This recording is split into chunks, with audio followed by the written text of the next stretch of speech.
how to get a high score on Block Blasts.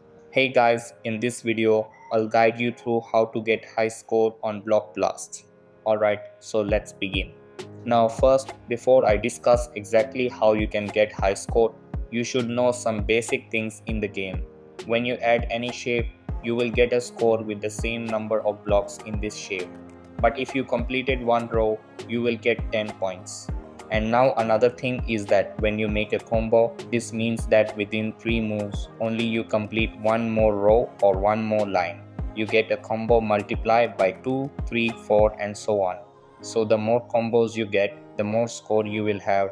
But put into consideration that you should make the combo within the upcoming 3 shapes.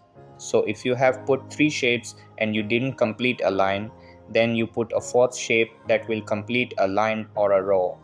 This will actually not make a combo, but it will give you just the 10 score of the completed column or row.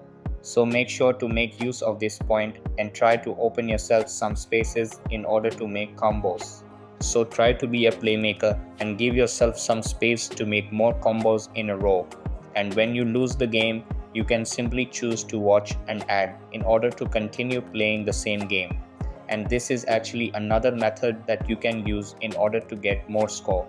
So that's basically how you get a high score on Block Blast. So that's all for this video. Consider subscribing if you find it helpful, and I'll see you in the next one. Thanks.